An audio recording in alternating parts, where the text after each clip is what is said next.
Hello, everybody. Today I'm going to be talking to you about finding the main idea. We're going to be using a passage called Dining Dinosaurs. As we read, we're also going to be thinking about supporting details. Main idea, topic, supporting details. These are the ideas that we're going to explore today. So right away when I see this passage, I can tell there's a lot going on. And I want you to get in the habit of reading around the edges. So when we read around the edges, we look at all of the extra features that the author has given us to help us to understand this material. So look up at the top. Do you see this little dialogue box? Let's see what it has to say. Read this poster about dinosaurs. As you read, think about the main idea of the poster. Also think about what the details tell about the main idea. So as I said, we already know that we are studying about the main idea, and now we're getting the information that this poster is about dinosaurs. Take a look here. There you have our title. Now, a title is a gift. It almost always gives you a big clue about the main idea and lists the topic. Remember, the topic is more the subject that the passage is about, and the main idea is related to the topic, but it is the one most important idea that the author wants you to know about that topic. So always look at the title and always think about the title. In this case, we already know it's about dinosaurs. Now we look and we can see it says dining dinosaurs. So that makes me think it's going to be about what dinosaurs like to eat. So let's pay attention to all those little details. That's important. And now I want you to look underneath the title, and you can see there's like a little introduction for us to look at. You can tell what a dinosaur used to eat just by looking at it. Some dinosaurs ate meat, more dinosaurs ate plants. Here are some ways to tell the two kinds of dinosaurs apart. So let's go ahead and think about our main idea. From the title, we know this is about dinosaurs and what they eat. And now in this little box, we're getting some more information that you could look at the dinosaurs and tell them apart. And we're splitting those dinosaurs into two groups, the ones that ate meat and the ones that ate plants. So every one of these little features is giving us another clue about the main idea of this poster. Now, I also see that there are some pictures or illustrations. Always pay attention to them. The people who make tests really love to ask questions about what you may find in. Now, do you see these little labels, the words that go with the pictures? Those are called captions. And looking at the top, I can see that the meat eater has a large head with sharp teeth, short front legs with claws, long, strong legs in the back.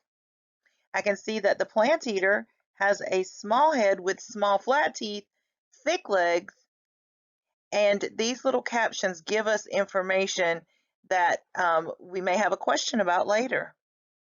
So notice that we haven't even started to read the text yet. We haven't read the body of the article yet, but we're reading around the edges to get this information, and look at how much information we already have even before we begin. So please get in the habit of doing that. Read around the edges, look at all the little pieces of information, the pictures, the captions, the little dialogue boxes, vocabulary boxes. Those things will give you clues to help you understand the article and also be ready to answer questions about the passage. So now we want to really decide what's important, and we want to organize the information in our brains. That will help us to not only comprehend better, but answer questions, be able to write about it. It's really cool when we can organize our thinking, and that's what we do when we read closely. So look at these little baby titles. These are the titles of each of these sections. These are how we are going to organize our thinking as we read. These are called headings. Headings are little baby titles that kind of tell you the main idea of each section. And you can see it says body size, head, teeth, legs. So we've already been told that we can tell the dinosaurs apart by looking at them. So now we have some categories of information that give us more clues about how we can do that. So when we're thinking about organizing our information, there's lots of ways we can imagine it or visualize it in our head. This is a concept map, and notice I've just put the title in the center because that's the topic, Dining Dinosaurs.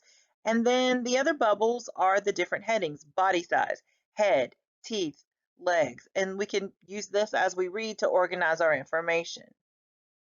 We could also use a table. Notice I've put the headings at the top of each category. Each column is a different category of information. We could also think about it using an outline like this. Okay, so let's get started. Remember, we're trying to decide what's important and organize the info in our brains, and we're using these little baby headings to help us do that. So let's read the one entitled Body Size together. Read along with me. In general, meat-eating dinosaurs were smaller than plant eaters. The smallest dinosaur was a meat eater. It was about the size of a chicken. Tyrannosaurus rex was the largest meat eater. It weighed between 7 and 8 tons and was 45 feet long. That may seem large, but compare it to the largest plant eaters. Some of them weighed 100 tons and were 110 feet long. Plant eaters needed big bodies to hold all the food they had to eat. Animals that eat plants have to eat much more than animals that eat meat. So let's think about how body size relates to meat eaters and plant eaters, and how we could judge the body size to tell the dinosaurs apart. So remember our bubble map. So we have our dining dinosaurs in the center, and we have body size, head, teeth, legs. And remember, when we learned about body size, we got this information. Plant eaters were larger than meat eaters. So that's just a way of us keeping track of what we've read. We could also add it to this table, same information. Under body size as the category, I've just added plant eaters were much larger than meat eaters. We can also use an outline like this. Let's keep going. Let's read the section with the baby title or heading, Head. Read along with me. Meat eaters had heads that were large compared to the rest of their body. Their big heads had powerful jaws that could open wide. They needed those big jaws to help them bite off pieces of the animals that they ate. But plant eaters had heads that were small compared to the rest of their body. They ate grasses and leaves. They didn't need big jaws to do this. So now we've learned another characteristic that lets us know how we could tell apart plant eaters and meat eaters. So remember, we want to keep our information organized. So we already know that we can use a bubble map, and we already added something to go with body size. And now when we add something to go with the head, we can add that meat eaters, they had large heads with powerful jaws, but the plant eaters had smaller heads. We can add this same piece of information under the category head on a table like this. Meat eaters had larger heads with big, powerful jaws. Plant eaters had smaller heads because they didn't need big jaws to eat plants. Or we could also continue our outline.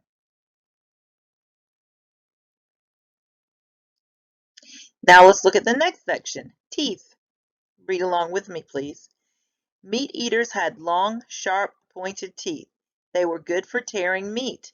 Some of the teeth were jagged, like steak knives. Plant eaters had flat teeth. These teeth were good for grinding and chopping plants. Okay, continuing with our bubble map. Remember, we just keep adding information under the category that it goes with, and that's how we stay organized with our thinking.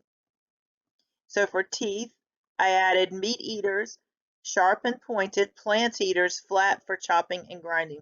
Because they were eating different types of things, they needed different shaped teeth.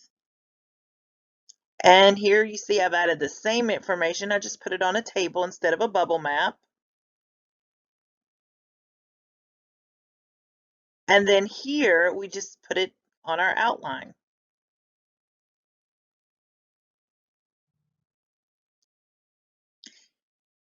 Okay, let's read this section entitled Legs.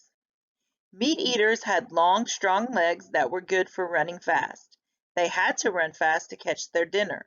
Many of them ran on their two back legs. Their front legs were too short to reach the ground, but these front legs had sharp claws for grabbing and holding on to meat. Plant eaters had thick legs to hold their heavy bodies, but they were not built for fast running. They did not have claws. Okay, let's add all of our information to the bubble map. For legs, I said meat eaters, long, strong back legs, short front legs with claws. Plant eaters, thick, strong legs. Here you can see that I also added it to the category or the column for legs, and now our table is complete and we have information for each of our headings: body size, head, teeth, legs. Let's just go over what we said for each of those. For body size, we learned that plant eaters were much larger than meat eaters. When we talk about their heads, meat eaters had larger heads with big powerful jaws, but plant eaters had smaller heads because they didn't need big jaws to eat plants. When we talk about their teeth, meat eaters had sharp pointed teeth for tearing meat. Plant eaters had flat teeth for grinding plants.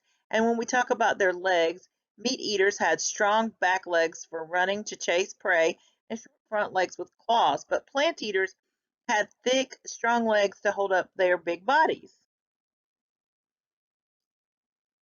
Now I feel like we really understand this passage, and I feel that we have really organized our information into categories.